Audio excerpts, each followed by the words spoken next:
Our transportation system is designed for humans, but over 90% of crashes on the road today are due to some type of human error. Clearly, we have a very human problem that needs to be solved.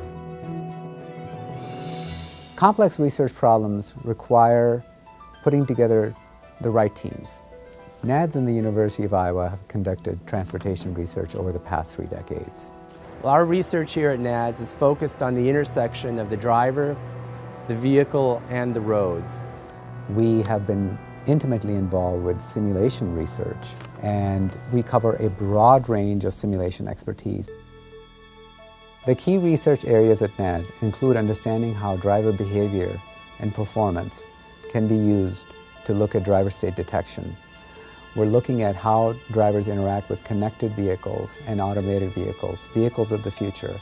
And then we're also looking at how to evaluate new and advanced vehicle systems. NADS has been at the forefront of understanding how signals from the vehicle and the driver can be combined to detect what the driver state is. We've developed a series of models that use this sensor data that comes from either the driver or the vehicle to identify whether or not a driver is impaired from drowsiness, distraction, or alcohol.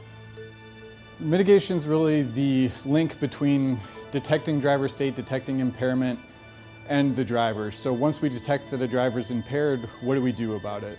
So we're interested in examining how drivers process information in a fairly basic sense. So we need to understand how drivers' attention works, what sorts of limitations we have in terms of cognition.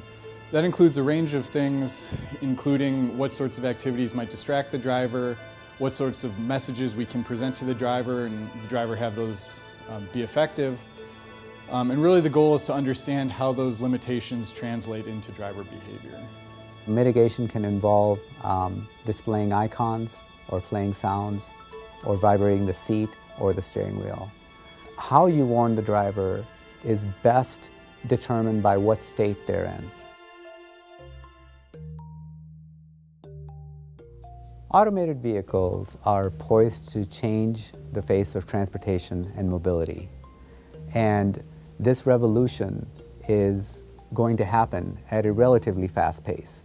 But before we have a world that consists only of automated vehicles, there are several complex issues that need to be explored and addressed. That's where places like NADS are really poised and positioned to do that type of research. One of the biggest research topics in the area of automated vehicles is the transfer of control. How does the car give control to the person, and how does the person give control to the car? One of the things that we have here at NADS is a very large, high-fidelity motion base. So in our study of automated vehicles, the driver will often be looking away from the road, being engaged with something completely different. And as researchers, we want to study that behavior. So we need motion for that. Automated vehicles have a lot of potential benefits. Number one is safety. Over 90% of crashes today are caused by human error, and automated vehicles have the potential to eliminate those. Simulation spans psychology, engineering, computer science, public health, public policy, law, medicine, any field that has the potential to impact safety. We have collaborators across all those departments within our consortium.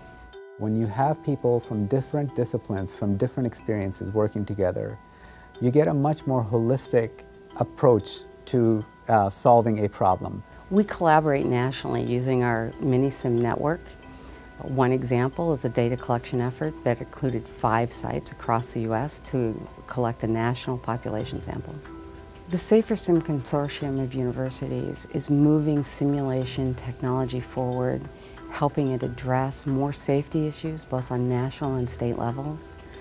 We really are trying to look at new ways that simulation can look at the emerging issues in transportation safety.